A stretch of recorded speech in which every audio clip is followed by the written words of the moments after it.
باسم الشعوب المكافحة في كل مكان، باسم المضطهدين في كل جزء من العالم، جاء عبد الناصر إلى نيويورك ليرفع كلمة الحق، كلمة الحرية.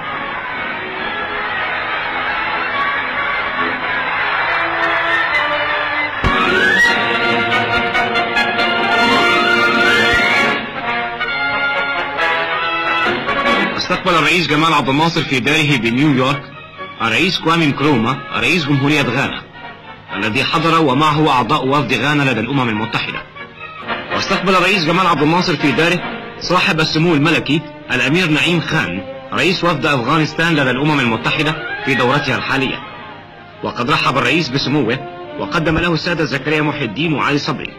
اجتمع سيادته بالرئيس اللبناني بحضور السادة محمود فوزي وزكريا محي الدين وعلي صبري وثابت العريس. وشهد الاجتماع أعضاء الوفد اللبناني من الوزراء المرافقين للسيد صائب سلامة. ثم توجه السيد الرئيس إلى مقر الوفد اليوغوسلافي لزيارة المارشال تيتو رئيس الجمهورية اليوغوسلافية. وقد استقبل المارشال تيتو رئيس جمال عبد الناصر استقبالا حافلا، وتعانق الرئيسان الكبيران اللذان يعملان من أجل السلام العالمي في تفاهم ومودة وإخاء. وصافح الرئيس اليوغوسلافي مرافق الرئيس من الوزراء. ثم بدأ الاجتماع الذي استغرق ساعة كاملة تناول فيه الآراء حول أهم القضايا التي تمس الموقف الدولي.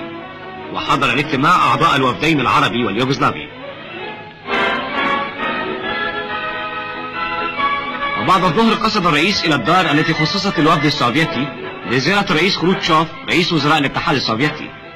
وقد انتظر خروتشوف الرئيس جمال عبد الناصر في حديقة الدار. ومعا وصل الرئيس العربي حتى صافحه خروتشوف بحرارة بالغة. وقدم الرئيس جمال عبد الناصر مرافقيه للرئيس السوفيتي فصافحهم سيادته. واجتمع الرئيس جمال عبد الناصر بالرئيس كاسترو في غرفته بالفندق بحضور وزير الاقتصاد في كوبا ومرافق الرئيس الكوبي. وعقد اجتماع بين الرئيسين جمال عبد الناصر ودوايت ايزنهاور، وتبادل الرئيسان فيه وجهات النظر والاقتراحات حول المشاكل الدولية والموضوعات المعروضة على الجمعية العامة. في مقر وفد الجمهورية العربية لدى هيئة الأمم استقبل الرئيس جمال عبد الناصر الباندت نهرو رئيس وزراء الهند. وقد ساد لقاء الرئيسين روح الود والتفاهم والمحبة. حضر الاجتماع السادة محمود فوزي وزكريا محي الدين وعلي صبري وسفيرنا في الولايات المتحدة. واستقبل الرئيس بعد ذلك في مقر الوفد العربي سمو الأمير الحسن ولي عهد المغرب.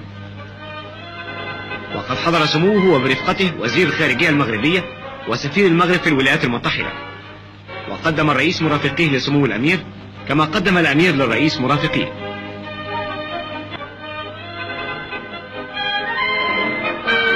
وقد رفعت أعلام الدول الأعضاء على مقر الجمعية العامة، ووقف سكان المدينة الكبيرة يرقبون وفود الدول الأعضاء وهي تتوافد على مقر الجمعية.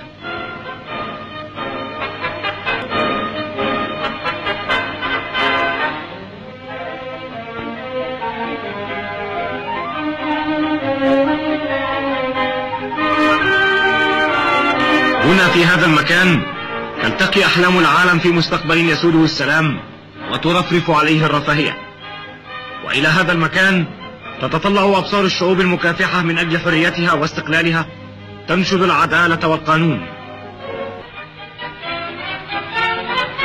وهنا في مقر الجمعية العامة سمع العالم كلمتنا وعرف العالم حقيقتنا، عرف أننا لا ننحاز إلا إلى جانب السلام، وعرف أننا مع كل الشعوب المكافحة من أجل حريتها ضد غاصبي هذه الحقوق. هنا أعلن عبد الناصر الوجود العربي وأكد الكيان العربي حقيقة واقعة تبني ولا تخرب، توحد ولا تفرق. إنه لشرف عظيم أقدره حق قدره أن تتاح لي الفرصة للاشتراك في أعمال الجمعية العامة للأمم المتحدة، ويضاعف من تقديري لهذا الشرف أن أضم صوتي إلى أصوات الذين تقدموا بالتهنئة إلى الدول التي انضمت مع مطلع هذه الدورة إلى الأمم المتحدة، وأن أمد إليهم يد الترحيب زملاء في الحرية رفاقا في الدفاع عن السلام، شركاء في مسؤولية التطور العالمي.